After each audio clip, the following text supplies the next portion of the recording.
It's about damn time, man.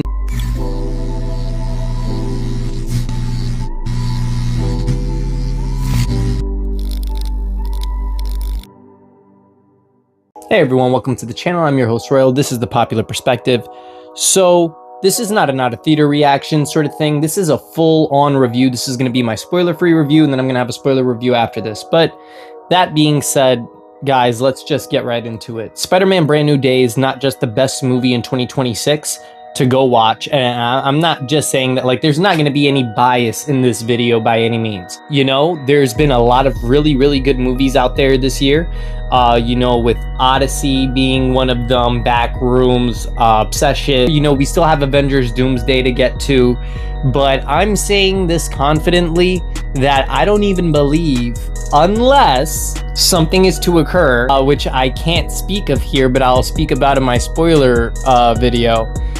If that is to occur, then sure, you know, Doomsday might be just as good, but definitely Spider-Man Brand New Day is not either. Guys, it's the best movie to come out in 2026. I don't think the Avengers are gonna be this good. Unless, which we're not gonna get into right now, this is about Brand New Day. So I see a lot of people are like, guys, how did it happen?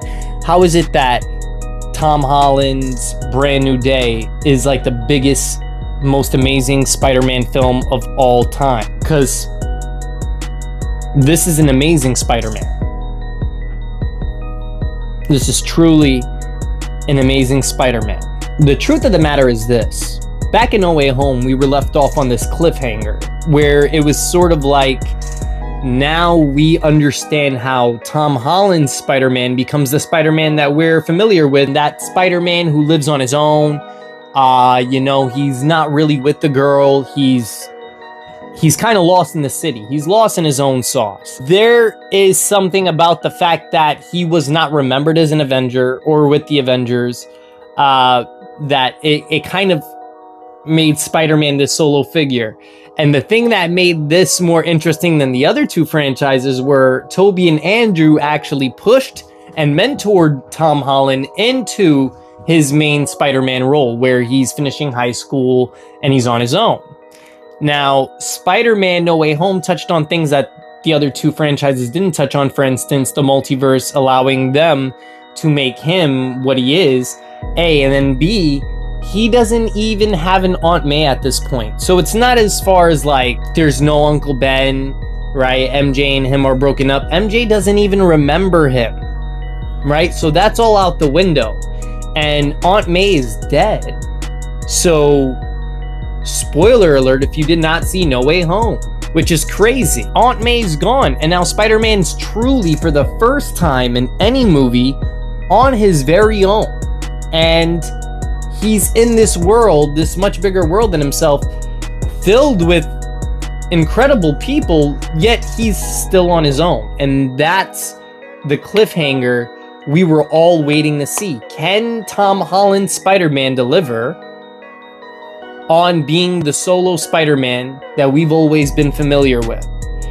Now, Destin and Tom proved not only can he deliver on that, but he wasn't going to leave any room for Tobey or Andrew to eat anything up. At this point, he didn't even care that if the multiverse came back into effect, that they were all going to be on the same screen again, and they should all share in that glory. Tom took it all for himself. Holland knew what he came to do. He understood the assignment, and Destin understood the character. Absolutely love what Destin does with these characters. Shang-Chi, Wonder Man, Spider-Man. He's great at what he does, but I feel like Spider-Man was his character because he was really able to get into this, and you had an entire trilogy to play with where he was a kid. And now, because you have that fresh course where nobody remembers him, nothing ever really happened, you can use that to your advantage. And he absolutely does that, making this Spider-Man movie the best Spider-Man movie of all time. The interactions, like the entire time, you have to understand, this movie is an actual comic book. It's almost what Superman wanted to be. This was a comic book, so much so you see these slow-mo panels these interactions, some I can't really talk about because, you know, they're gonna be really good surprises for you guys, but oh my gosh. And it's really hard to keep this a spoiler-free review, even though it is a spoiler-free review. I waited for opening weekend to pass, and I saw this on opening day. So, you know, I feel like we're well past the time of nobody seeing this movie, but I know there's still some people out there, and for you guys, you know, I'm definitely giving that grace period. I want you guys to enjoy it. There are gonna be connections in this movie that you see that you didn't expect, and you're like, oh my gosh, what is this comic book thing that they're doing, dude? Like, it feels like a comic book the entire time, but it feels real, it feels grounded, and this gives us a brand new Peter Parker. Because there's some things that I can't mention, I won't exactly touch on what I mean by a new Peter Parker. I'll get into specifics in the spoiler video, but what I'll say is this: there are reoccurring situations in this film that we've seen Spider-Man in before, handled entirely different this time around. And Spider-Man's view of things are entirely different, and you see how they kept certain parts and then changed certain things, and you're like, yeah, it makes sense why they would go like that with that kind of thing. And I know that sounds crazy, but as soon as you see the movie and then you go back to my spoiler review, you're gonna be like, okay, it makes absolute sense. I see what this guy's saying. It's like, you have to get better than No Way Home, and No Way Home was truly a favorite for Spider-Man fans all around. You know, you can put No Way Home next to The Amazing Spider-Man 2 or next to Tobey's Spider-Man 2. It was that great. And a lot would even say it was greater than that because it had all three in the same shot. So, you know, and when it comes to something like that, I can't even argue. But when it comes to Brand New Day, you had to top that. And top that they did. Like, you know, it's so good that it's almost like, let's stop while we're ahead. Let's just quit right now while we're ahead, because it's such a beautiful ending to such an amazing franchise. But it's also like, please give us part 5, right? Because it's also such a beautiful beginning to this brand new era of Spider-Man, the real Spider-Man. And now you see how he actually deserves and earns the name Spider-Man in the red and blue and the threads that he makes on his own. You see how he owns it. And this is the connections through all of these different Spider-Man films, because you see the inspiration from them in this and how he took from them. It's just, it truly ended up crafting this to be a masterpiece. And I wonder how we're going to be able to top that. If we're ever going to be able to top something like this, like I said, I don't even think Avengers Doomsday is going to be able to top this. And we're getting beautiful, never before seen things in Avengers Doomsday. Things that should have happened, like RDJ being Dr. Doom. And now it's finally coming to fruition. And then we're actually going to see the X-Men in their classic costumes. And it's it's the classic actors, and oh my gosh.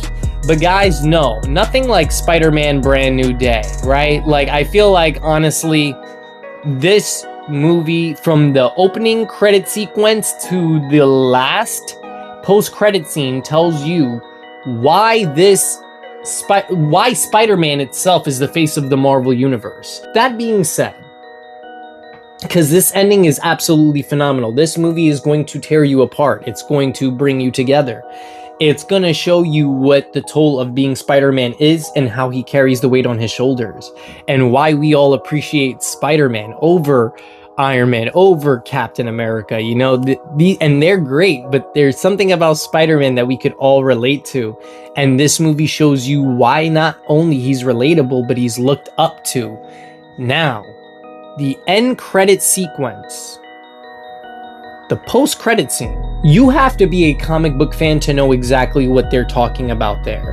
And there are already like plenty of signs out there about what that post-credit scene means. You pay attention to the details of what's been shown in the franchise, Spider-Man's franchise specifically, to know what happens next.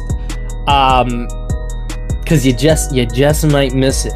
Down to the end credit scene, this is the best Spider-Man movie I've ever seen, hands down. And one of the best superhero movies I've seen of all time. Everyone knows how big Zack Snyder Justice League fan I am. And if Justice League 2 and 3 came out, it can't top Brand New Day, guys. There's just something different about this. Spider-Man's always been my favorite superhero, and it's obvious to see why, you know? He's that guy. Listen, if you guys have seen the film, please hit me down in the comments below and let me know what you guys thought of the movie. If you guys are planning to go see the film, please hit me in the comments down below letting me know what you think is going to be in the movie, because that's going to be very interesting for me to see, and where you think the movie's actually going to lead to after. That's also a big conversation to have. Also, if you guys sit to the end of the video, hit the like button. While you guys are here, hit the subscribe button to become a man and or maiden of culture. But until we're talking about a topic similar to this one or something completely different, stay happy, stay healthy, stay humble, and I'll be seeing you guys real soon. God bless. Now talk about Superman. Superman is not my favorite.